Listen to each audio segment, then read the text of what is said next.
All right, Nick, just 2 months after the hire of Reds skipper Terry Francona, but already seemingly a shift in the approach to this offseason, at least according to media reports.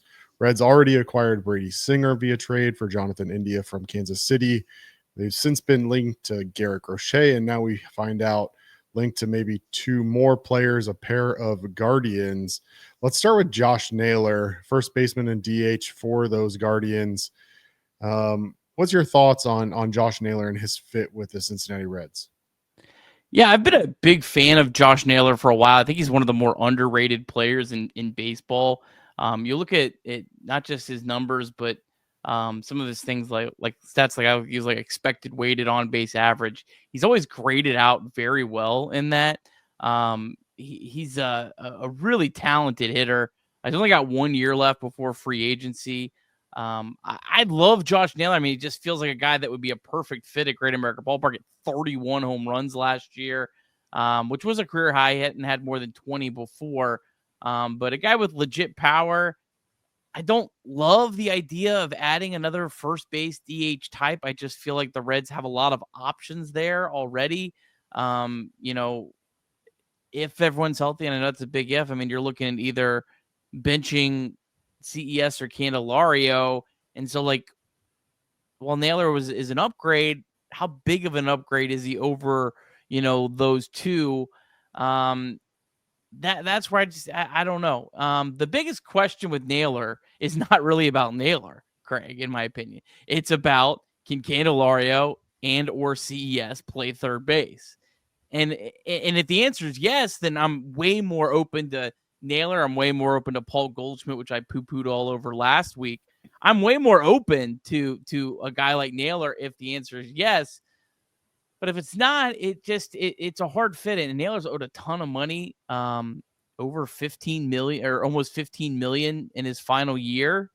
So like I'd have to like almost be giving up nothing for Naylor. I mean, it would have to be very, very little because, I mean, let's face it. I just don't think Josh Naylor is much more than a $15 million a year guy. Now you're only 1 year, which I love that. I always big fan of overpaying for 1 year, but I don't think you can give up much prospect for Naylor. And you could also the thing. Here's Craig. Maybe how it played out. So let's say you feel like CES could play third base for a year if you need to, if Marte isn't ready. Okay, then I'm good with Naylor. What you could do is you give up a prospect for Naylor, and you are going to get that prospect back, you hope, with Naylor, because you're going to qualify offer Naylor in 2026. And Naylor's, you would assume, would decline unless he has an atrocious year. He's going to decline that qualifying offer, and then you're getting that draft pick, which is probably equivalent to the prospect that you give up. So it'd have to be basically like a prospect that I think isn't worth more than whatever that pick is, for it to make sense for me. What do you think? Well, I think that pick is certainly an intriguing piece, and obviously, what kind of price tag is going to make a big difference. The other piece here, like you mentioned, is just the struggles that Noelvi Marte has gone through and what your future looks like at third base. And Noelvi Marte may be that long term, but it certainly doesn't look like he's going to be ready in 2025 to be your everyday third baseman right now. And so the question becomes, okay, you obviously mentioned Candelario, mentioned the idea of CES moving over there for a year or two. And so this ultimately is more about Noelvi Marte to me than it is anything else. And it's telling me, at least if this, these reports are true, is that maybe the Reds are also not sold that Noelvi Marte can be their third baseman in 2024 or in 2025. He went down to the Dominican League this winter, and he slashed 219, 286, 344 over 18 games. And it just doesn't seem like he has smashed pitching the way that you would expect him to do in a league like that, where he's mainly playing against minor league players. He also made 4 errors in those 18 games, 16 games in the field. And so for a guy who last year had a major regression after coming back from a suspension, I think the Reds are in a position where they really need to figure out what that looks like. And unfortunately, the truth of the matter is that Jeimer Candelario is aging. He was hurt basically all of last year, didn't show an ability to be an improvement at third base. His arm was lackluster, incredibly lackluster in those opportunities that he did get. And so ultimately, you're going to have to figure out a solution, at least for the near term, for what third base looks like. And I know a lot of our fans are going to say, well, third base could be Elly De La Cruz, and then shortstop could be somebody else. Arroyo, maybe he's ready, maybe he's not. But, I think a lot of our fans are probably going to go in that direction. And so I think the first and foremost is that Noelvi Marte does not seem to be ready to be your third baseman in 2025. And as a result, you're going to have to figure out how to replace his production at the plate, but also how you're going to be able to fill him at third base. And in order to fill in at third base with guys like Jeimer Candelario and CES, it means you need somebody at first base that you can rely on. And quite frankly, like you said, I think we're all in agreement that Josh Naylor offensively and defensively, quite frankly, can be that fill-in. And that's something I don't think you really touched on a whole lot, is that Josh Naylor is a pretty good defensive first baseman.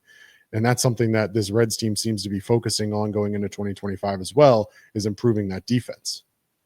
Yeah, I mean, if you're losing a little bit in CES playing third base defensively, now you're probably not losing a whole lot based on how bad Noelvi Marte was last year and how bad Candelario was. You would be making up for it some with the defense of Josh Naylor at first base. He's a very solid, positive outs above average almost every year in the big leagues. And it's I don't know if a lot of people know this, it's harder to be positive outs above average at first base than I believe any other position. There's just not a whole lot of guys that are positive, just because you can't really have a whole lot of value at first base. You can't really do a whole lot of things better than average because it's just not a whole lot of opportunities to do spectacular things. So yeah, I mean, he would definitely improve that a little bit. So again, I'm not against Naylor, but there'd have to be other pieces that fit in. And I'm maybe not as out on the idea of Noelvi Marte in 2025. I'm more out on the idea of not having a concrete plan for if Noelvi Marte doesn't show signs of improvement at spring training.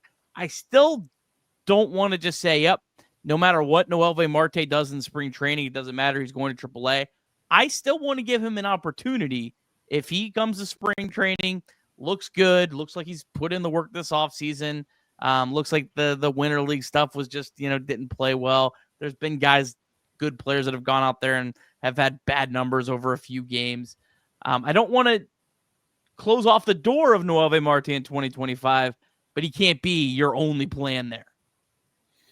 No, it can't be your only plan, but the problem is that you have to go into spring training and give other guys the opportunity to get accustomed to that position. And so the difficult part is that you can't go into 2025 spring training expecting to give Noelvi Marte all the reps at third base in hopes that he improves and gets ready to be your starting third baseman and have no backup plan.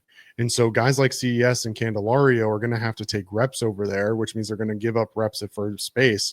And so unless you're sold on Spencer Steer being your third string first baseman, which I know the answer from you is no on that, then that means you need to have another option. And I think if the worst case scenario is that Noelvi Marte is ready to be your everyday third baseman, and that you do go out and get Josh Naylor, and that leaves you in a situation where you either have to start CES in the minors, start Noelvi in the minors, or cut ties with a guy like Jeimer Candelario going into 2025 and try to move on from that contract. That's not a terrible position to be in. I'd much rather have multiple quality options than to go in with zero options. And right now, at least from an outsider's perspective, it feels a bit like we're going in with very limited options into 2025 at third base, because in my eyes, the options are not Marte and they're not Candelario. So if CES is going to have to be that guy, you're going to have to give him reps in spring training because it's been a little while since he played over there. The other question is, are there any third basemen available on the market that maybe can step into that role as well? Whether it be via free agency or via the trade. And I don't know that answer off the top of my head, but you've got guys in Josh Naylor that Terry Francona is familiar with, who, like you said, would be a very good fit at GABP, that may be somewhat inexpensive. Now, my question to you, Nick, is, knowing that Josh Naylor is likely not going to be overly expensive, why would the Indians trade him at this point if they're expecting to compete for the AL Central yet again this year. Well, I mean, he's expensive, and they have a lot of options, which I kind of think the Reds also kind of have a lot of options. But, the Guardians, they have Kyle Manzardo, who was great for them, was a top 100 prospect, really shined for them in the playoffs. They have Big Christmas as well, Joaquin Noel, who can play first base. You only saw him in the outfield in the playoffs, but he actually is listed as an outfielder, first baseman. So they have a lot of options, and the Guardians typically last couple years, as an exception, have spent less than the Reds. So they've been a cheaper team than the Reds. So I think it's just really just about slashing money. Also, probably for them is trying to get something too before. But like I said, I would be shocked if they're going to get more than a qualifying offer is. So I think it's probably for the Guardians. It's literally just about trying to cut some payroll. They just signed Shane Bieber. They probably maybe want to spend, maybe they might want to go get another starting pitcher. And I think it's just more about reallocating their dollars than their like non-belief in Josh Naylor. Yeah. Any other thoughts on Josh Naylor before we move on to the other circulating rumors with the Reds? Yeah, not really. Just you mentioned third base. I've liked Alec Bohm a lot, but the early reports is like the return for him is probably out of what I think the Reds should give up for Bohm based on what the Mariners were asking. The only other option that I can think of would be, a free agent would be just to go out for an all-out defensive third baseman, which I wouldn't hate. And I know a lot of people wouldn't like having a guy that's maybe a below-average hitter. But a guy like Josh Rojas is a free agent, plus 9 outs above average last year. I wouldn't hate the idea of just going out and getting a dynamite defensive third baseman. Maybe you don't play him every day, but you kind of use him to kind of, to your insurance for Marte, and maybe you throw CES out there sparingly. I think that would be another option. Yeah, not a whole lot of options, if we're being honest, at third base on the free agent market. Obviously, Alex Bregman is a free agent expected to make a lot of money on the market. Yoan Moncada is a free agent from the Chicago White Sox after basically a 2.25 WAR last season. Nicky Lopez, is also a free agent, and then Josh Rojas, who you mentioned, and then there's other guys like Patrick Wisdom, Gio Urshela, Jace Peterson, Brian Anderson. So the third baseman market is not exactly plump, I guess. I don't know. I guess if you're going to spend prospects on getting a third baseman, or if you're going to spend the money on it, you might as well spend it on a guy like Josh Naylor. So will be interesting to follow that for sure. And again, with a guy like Josh Naylor that Terry Francona is familiar with, seems like with his coaching staff, he's already brought in some faces he's familiar with, and maybe look to do that with some players as well. But there are other rumors we want to get to, but first we want to tell you about Deep South Commodities. This show would not be possible without their support. Yeah, as always, Chatterbox Reds proudly sponsored by Deep South Commodities. DSC is a leader in renewable commodities for biofuel production, specializing in used cooking oil collection, aggregation, and sales. Visit www.deepsouthcommodities.com for more information. Thanks as always to John and his team at DSC. That's right. Thanks to John and his team. And Nick, the other Guardian that the Reds have reportedly shown interest in makes a little bit more sense to me, but I wonder if he wouldn't be a little bit more expensive due to his projected salary. And that's outfielder Lane Thomas. This is a guy that, again, is expected to make somewhere in the $7 million range from what I'm seeing next year. Can play basically any position, pretty good defender. And I'm sure you're going to tell us offensively seems like he would be a pretty good fit for what this team needs going into 2025. Yeah, I think he'd be a good complement. I don't think he's that big outfield bat that a lot of people want. So if you have no belief in the Reds outfield right now, I don't think Lane Thomas is a solution.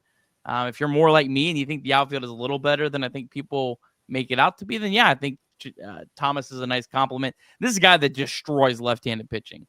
career 140 WRC plus against lefties, but he's below average hitter against right-handed pitching. Now, I think a lot of people probably don't realize that because the Guardians were batting him 4th and 5th in the playoffs, but the Guardians didn't have a good offense. And so they still bat him in the middle of their lineup, but he's not a great offensive player against right-handed pitching. I think if you went the Thomas route, that's pretty expensive, $7 million plus a prospect. Again, I don't think you can give up much prospect-wise, but if the Guardians are, they got Thomas for the stretch run last year, don't really want to pay $7 million for him, and it's more $7 million plus, a smaller prospect, I'm okay with that. But Thomas, I don't think is going to be a qualifying offer candidate. I don't see enough value there. But Thomas would complement this roster well. He's not a great defensive center fielder. I think a lot of people probably think he is because he steals a lot of bases. He's a fast, but he's not. He's a below average, I think -9 outs above average last year. Wasn't even that good in right field either. He played some right field. I wonder if he played left field at Great American Ballpark, if some of those numbers would look a lot better. But you have Friedel, so you could have a combination of Friedel, Steer, Fraley, Thomas. That's 4 outfielders. You kind of mix and match with them. Will Benson could get into the conversation. I don't know if I would think if the Reds went and got Thomas, maybe a guy like Stuart Fairchild gets DFA'd. It kind of feels like that might become redundant, and Fairchild doesn't have options. So you can't send him down to AAA. So, yeah, I like Thomas. I don't know if he's the perfect fit, but if the Guardians are just looking to get rid of him for nothing more than money and maybe a small prospect, I would be interested. Well, I think the problem that we're starting to see, and obviously a lot more will shake out over the next week at winter meetings, is that free agency is going, and there are players that many people thought would be fits for this Cincinnati Reds ball club that are already off the board and no longer available. Guys like Michael Conforto signing a 1-year deal with the Dodgers, Tyler O'Neill signing a 3-year deal with the Baltimore Orioles. Both of those guys were heavily sought after by this Cincinnati fan base. Teoscar Hernandez is expected to be back with the Dodgers despite their signing of Michael Conforto. And so just before we went with this podcast, Juan Soto, he just signed his contract. Not that that was a realistic opportunity for the Reds, but nonetheless, you're seeing a lot of guys come off the board. And so for what this team needs, you're not really left with a whole lot more options. If Teoscar Hernandez is really off the board, it leaves you with Santander and it leaves you with Mark Canha.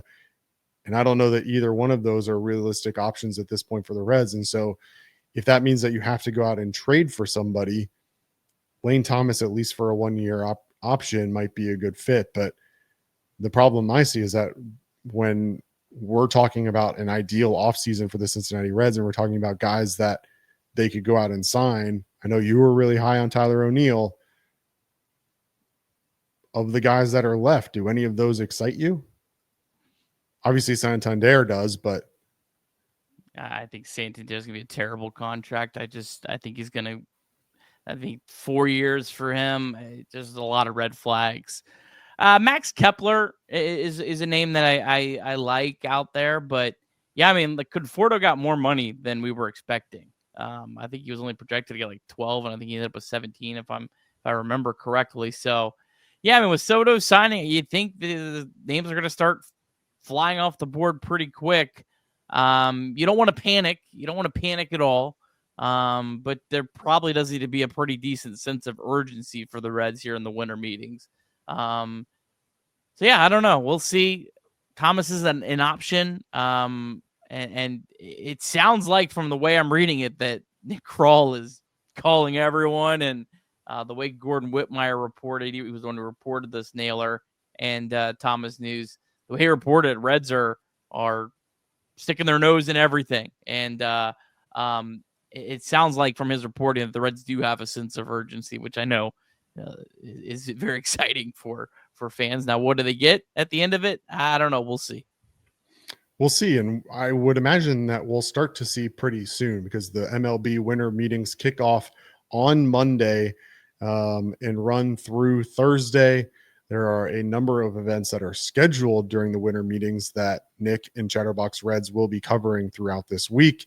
But throughout the week, this is when news happens most often. And so Nick, myself, Trace, others will likely be on standby to bring the breaking news as soon as it happens.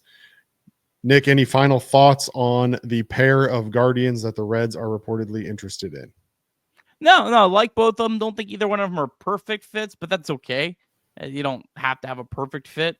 I'd rather have a less perfect fit that I don't have to give up my whole farm system for than the absolute perfect fit that might come back to really bite me in a couple years. So I don't think either one of these guys are looking at giving up that kind of prospect capital that you really are terrified of what you just gave up.